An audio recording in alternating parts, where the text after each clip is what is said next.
As a Man Thinketh by James Allen. This is by far one of my all-time favorite books. Literally is. It's probably in the top three. The book I recommend the most, one of the most recommended books by me. I've personally read over 1,000 books, and this book never disappoints. It never disappoints. It's a book that I keep coming back to. I read it again and again and again.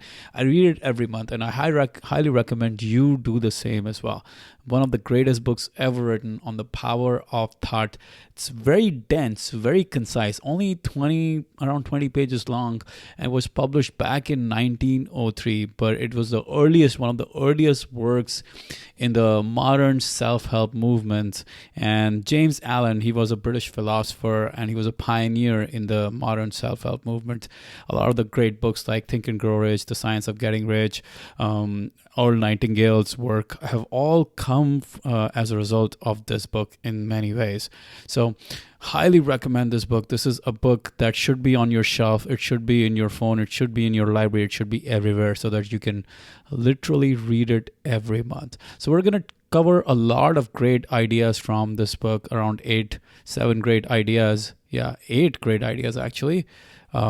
And let's jump right into it. First of all, the effect of thoughts on character. All right, here I'm going to read out a quote from the book.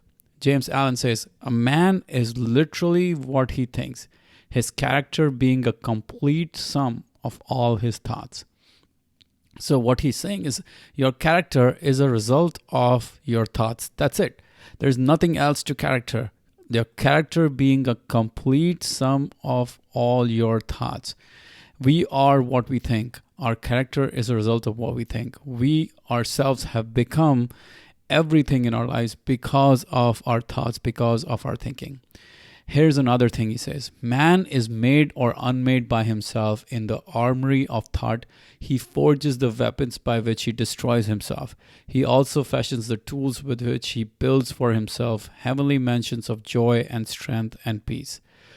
Every single moment, we are being made or unmade by ourselves. Either we are building these weapons that are destroying us, or we're fashioning the tools which are building heavenly mansions of joy and strength and peace for ourselves. We're making ourselves, or we are breaking ourselves every single moment with our thoughts.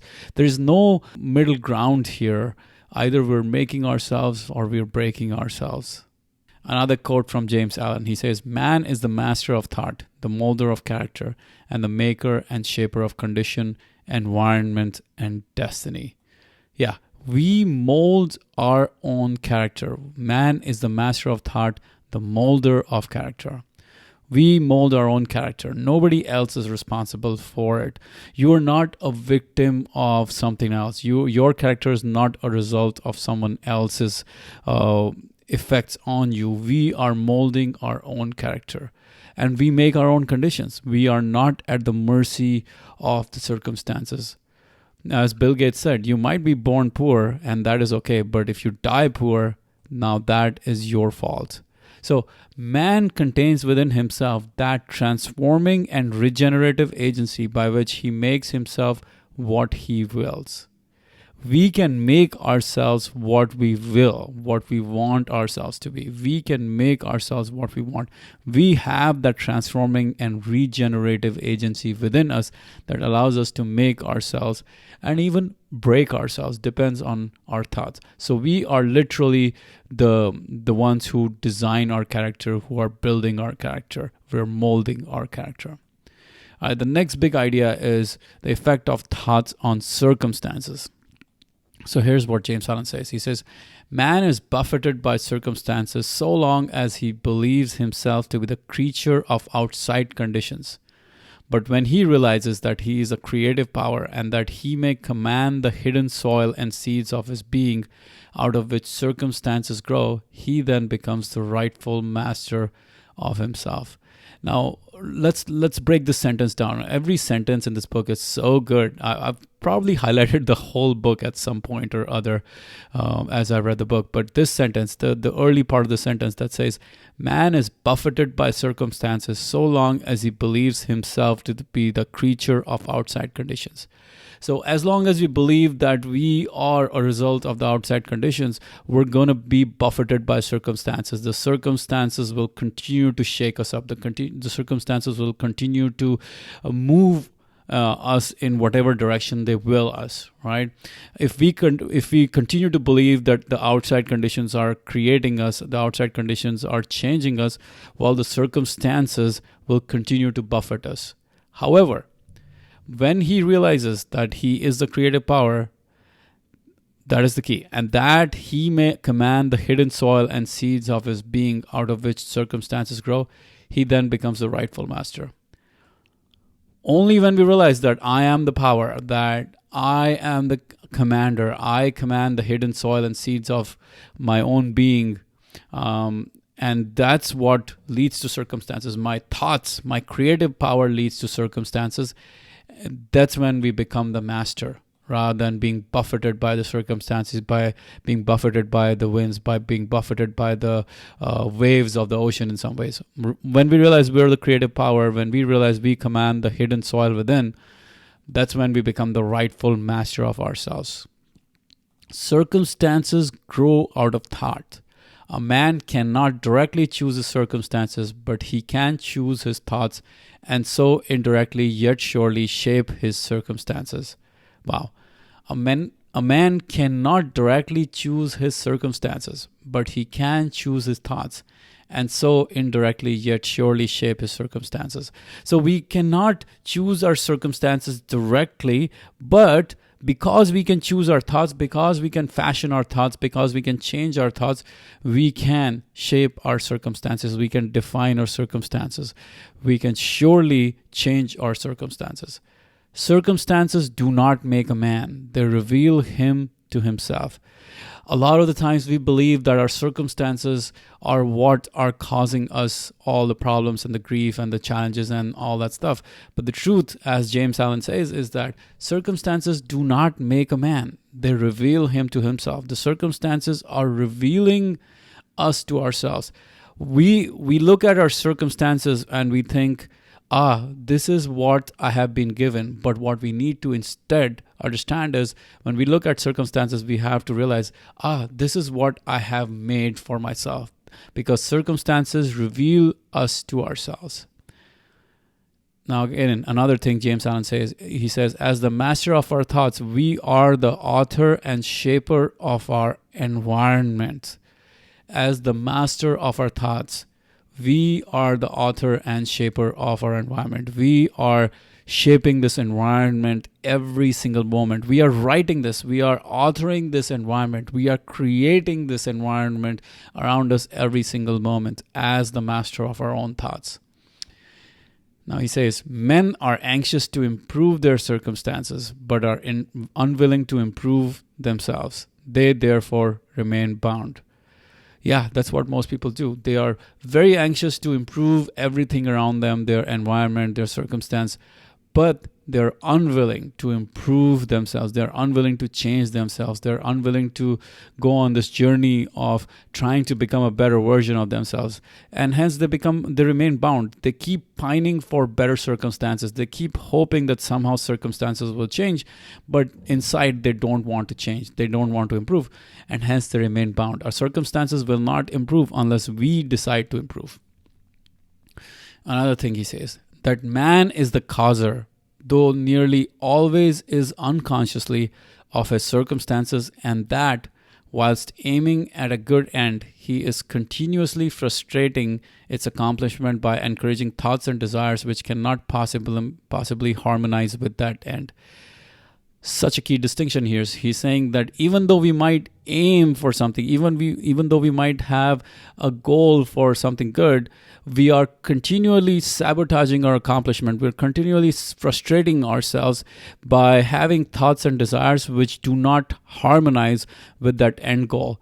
If we have an end goal in mind, but our thoughts and desires do not harmonize with that end goal, we are constantly going to sabotage our whole effort. So we have to realize we can't just have a good goal and hope that it'll somehow be accomplished. We have to continually have thoughts and desires which are harmonized with that end goal, and only then can we accomplish the goal. And also realize man is the causer of his circumstances. Man is the causer of his circumstances. We are creating our circumstances. Again, a very powerful statement here. While aiming at good end, he is continually frustrating its accomplishment by encouraging thoughts and desires which cannot possibly harmonize with that end. It is absolutely a bad idea to have a good goal but then have thoughts that do not harmonize with that end goal. That is crucial to understand. All right. So another thing he says, a particular train of thought persisted in, be it good or bad, cannot fail to produce its results on the character and circumstances. So a really simple statement that's explaining the fact that our train of thoughts, no matter what they are, they will lead to changes in our character and in our circumstances. Every single moment they are doing that. So no matter whether the train of thought is good or bad, if we persist in that train of thought, we will see changes in our character and our circumstances. So that's the idea of circumstances, of the power of thoughts and circumstances. Now let's move on to the next idea, which is on sacrifices.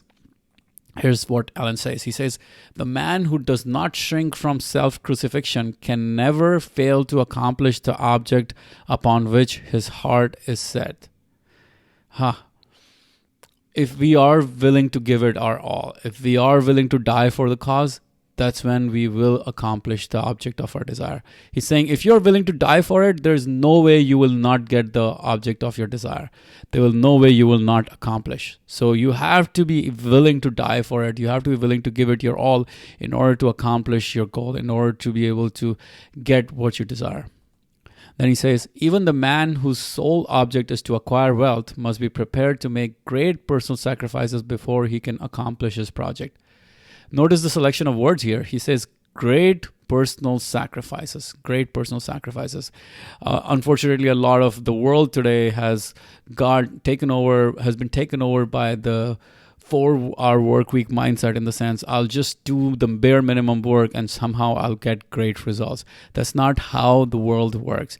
You have to put in a lot of sacrifice before you can accomplish your desires, before you can accomplish the objects of your desire. So we must be prepared to make great personal sacrifices. The book 4-Hour Work Week talks about the idea of building a business where you only work 4 hours a week for the rest of your life. But it's a very dangerous notion. I highly recommend you stay away from the idea of thinking that you just need to work 4 hours a week.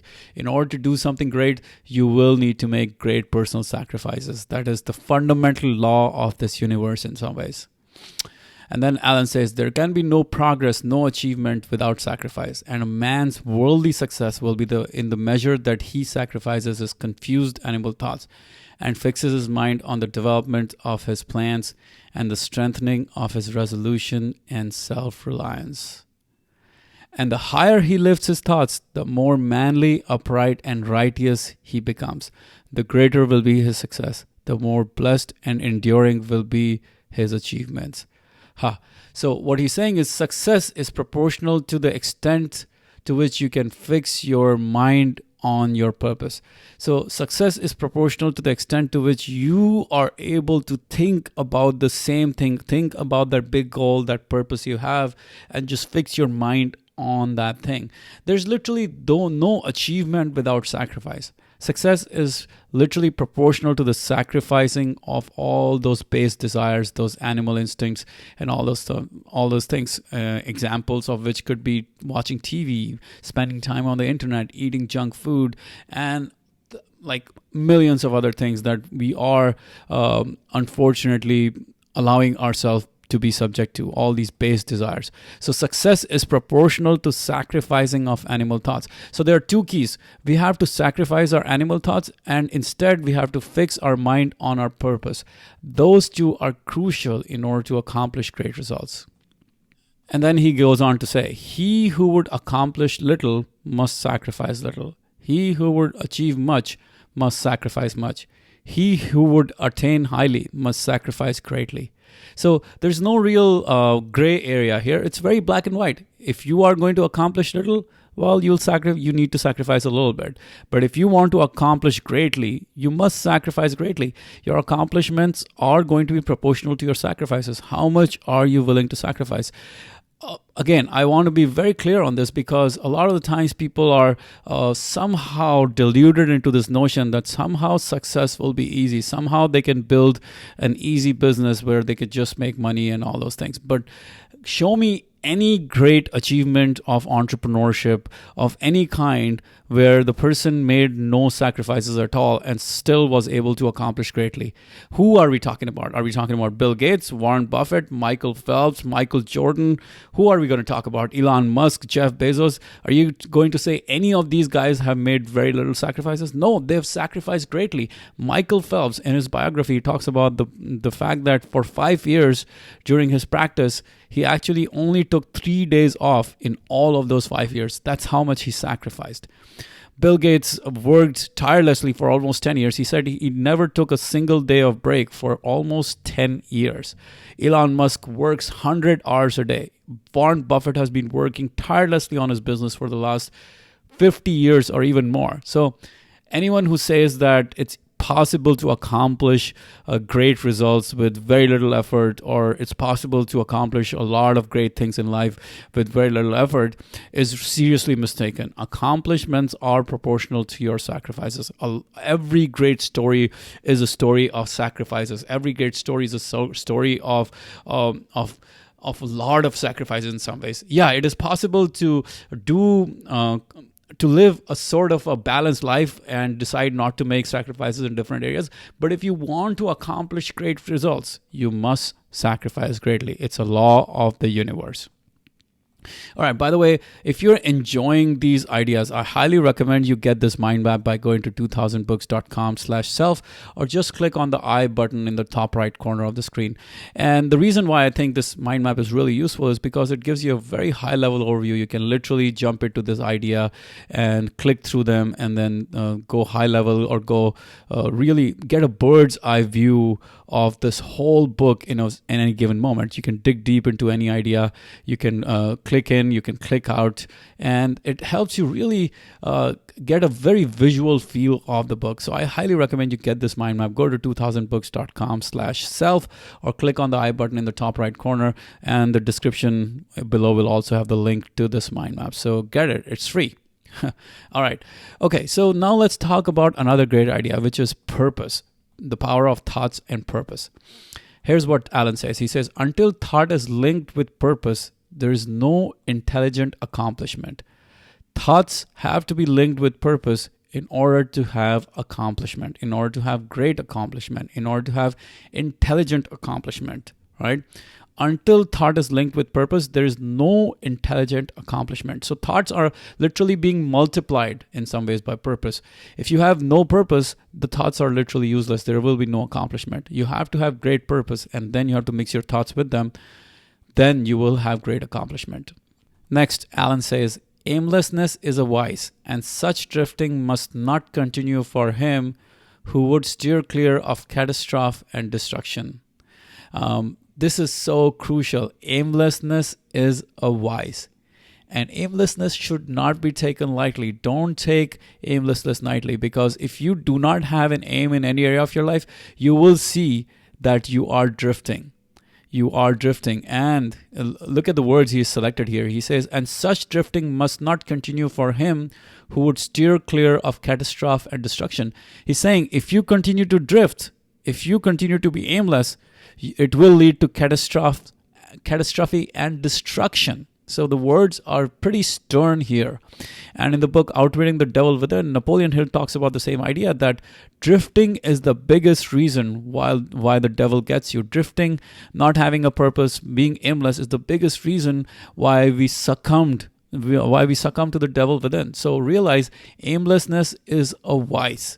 It will lead to catastrophe and destruction. Okay, the next thing he says, those who have no central purpose fall prey to everything petty. Realize we have to have a central purpose, otherwise we will fall prey all the time. Have a central purpose, and that's when you will avoid falling prey to everything petty, everything small. Next, he says, a man should conceive of a legitimate purpose in his heart and set out to accomplish it. He should make this purpose the centralizing point of his thoughts. Yeah, we have to make our purpose the point of our thoughts. We have to make the purpose the central theme of our thoughts, and that's when we will set out to accomplish it. That's when we will be able to accomplish it. We must constantly be reminded of this purpose. We must constantly think of this purpose, almost like it's a never-ending thing, as Napoleon Hill talks about in the book Think and Grow Rich, that we can never stop thinking about our purpose. We can never stop thinking about our goal. We can never stop thinking about our desire. It is something that is a price we must pay. We must constantly keep on thinking about that thought, constantly reaffirming that thought, constantly retelling ourselves that thing again and again and again and again and again in order to accomplish our goals.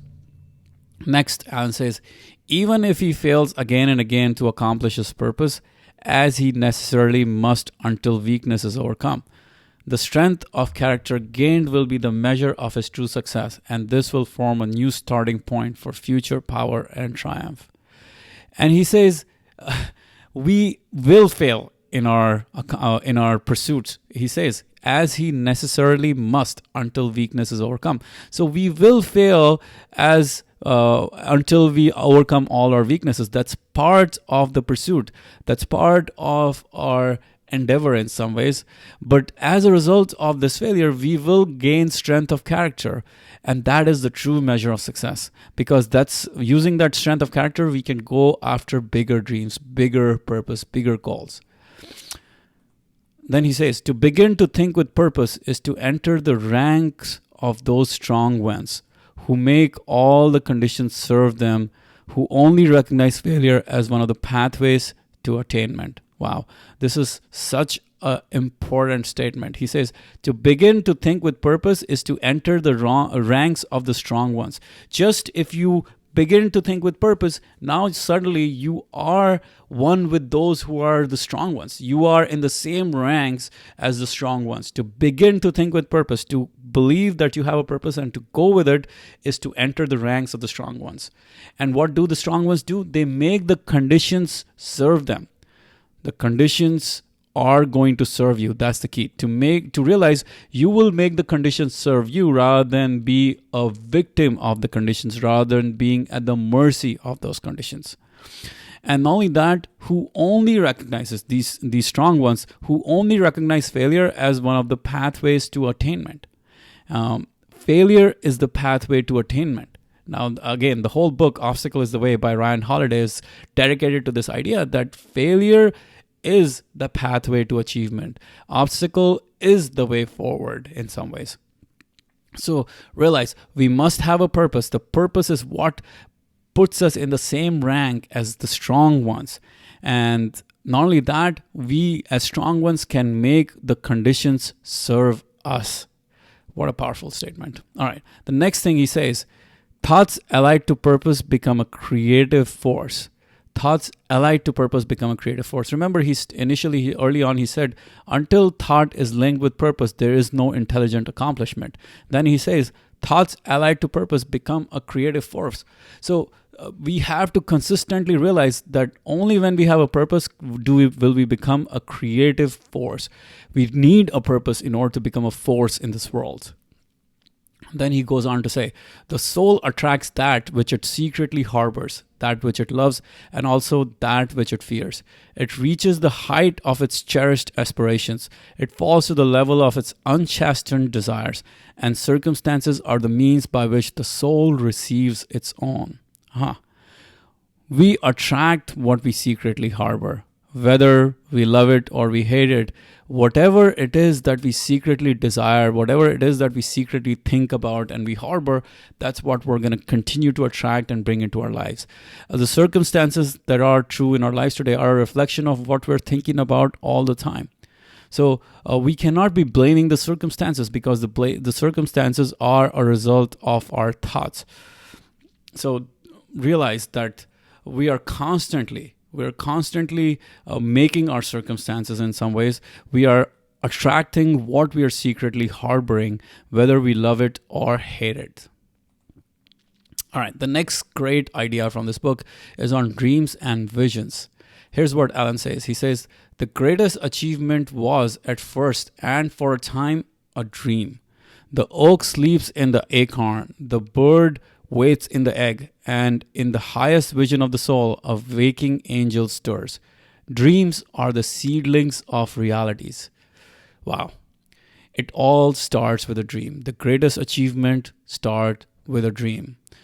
Nobody accomplished great things without any dreams. If you read any biographies of any of the great people of the times, you will always see that it all started with a dream. Nobody was given a silver spoon and said, hey, here you go, you can accomplish this. You don't need a dream, you don't need a purpose, you don't need a vision. Just go and you will figure out a way. That's not the way it works. You have to have a dream, you have to have a vision, you have to have a purpose.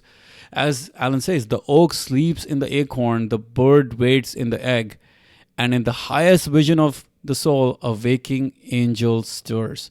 Dreams are what make our realities. Dreams are the seedlings of realities. So if we're not dreaming big enough, we cannot create a reality that is big enough. Then Alan says, dream lofty dreams, and as you dream, so shall you become. You will become what you dream about. Dream and you will become that dream. That is the crucial understanding here. Then he says, your vision is the promise of what you shall one day be. Your vision is the promise of what you shall one day be. What you will become is the vision that you hold in your mind.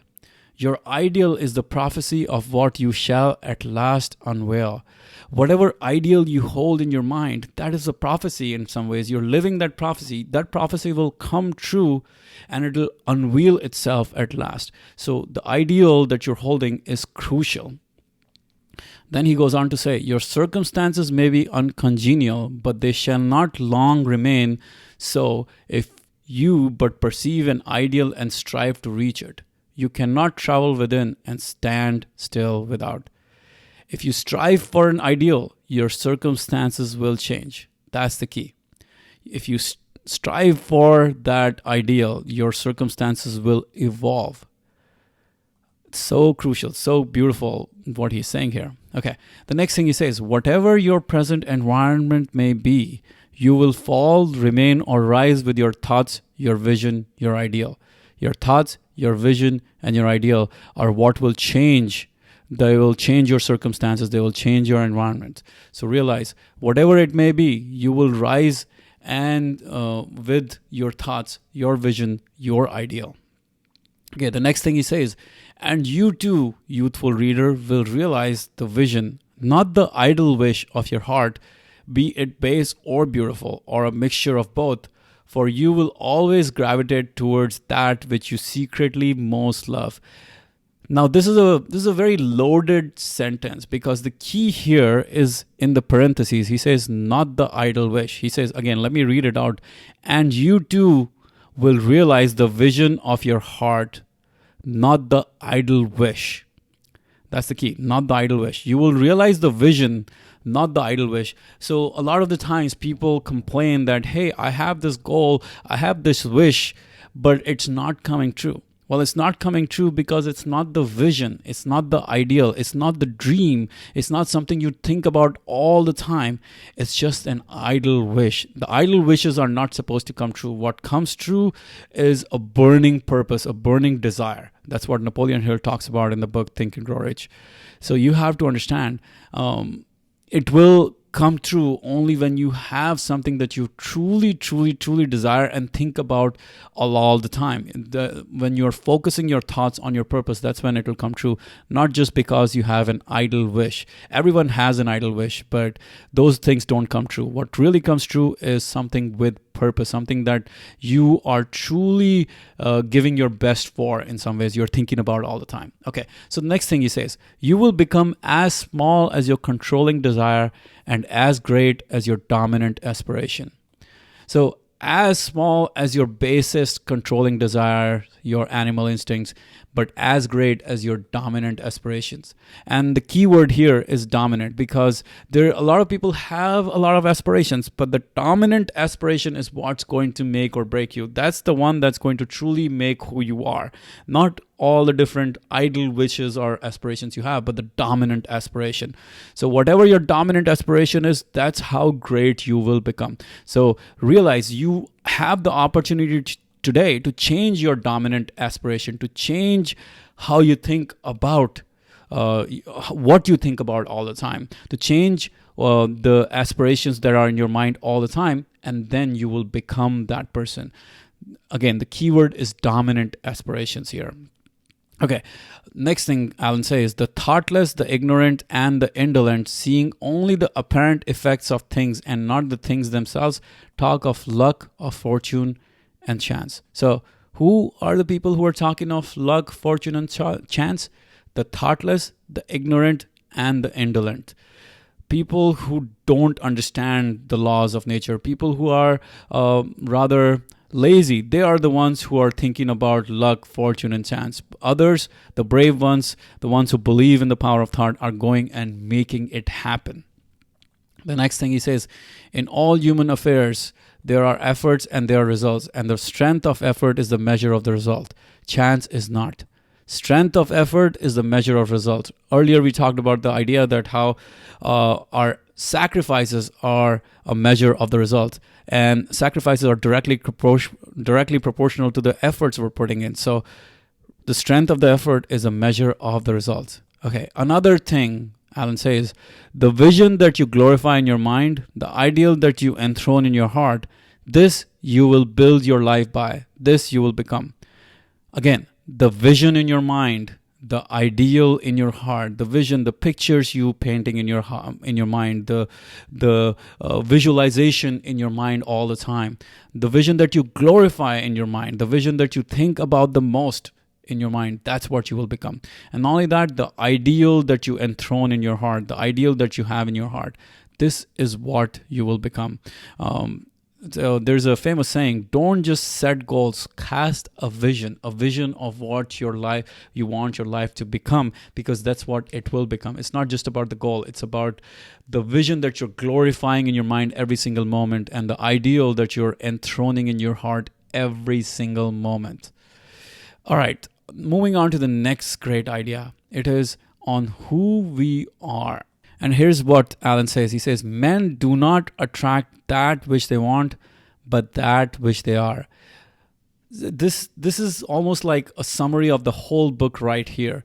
What Alan is saying is that we are not attracting just what we want, but who we are becoming in this process. Our thoughts are changing our character. Our thoughts are changing our circumstances. Our thoughts are directing us, and their thoughts are making who we are. And that, as a result, we are allows us to attract whatever we have become. Okay, so the next big idea, thought factor in achievement. Here's what James Allen says. He says, all that a man achieves and all that he fails to achieve is the direct result of his own thoughts. There's no mention of circumstances. There's no mention of outside variables or conditions or anything like that.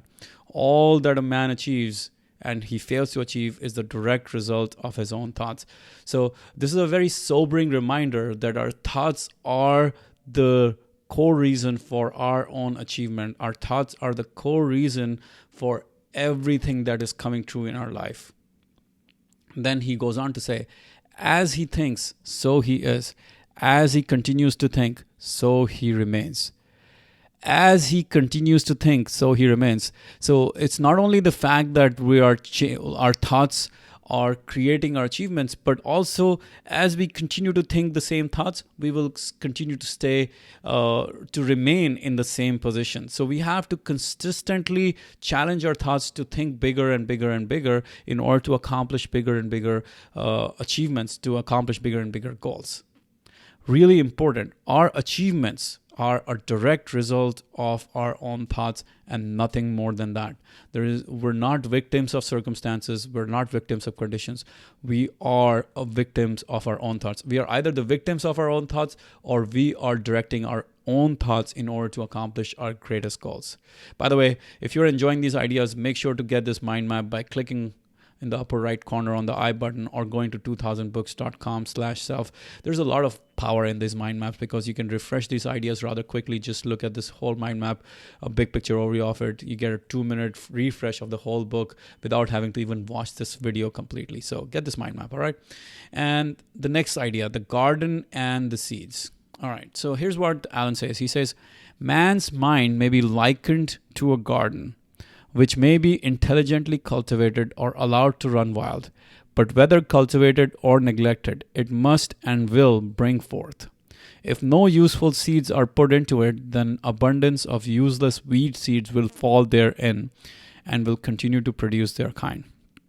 Realize our mind is like a garden, and it's our job to properly plant seeds of thought into it, properly plant the right seeds of thought into it. Because if we don't do that, then weed will grow. And here's what Alan says. If no useful seeds are put into it, then an abundance of useless weed seeds will fall therein. Now, these are very crucial words.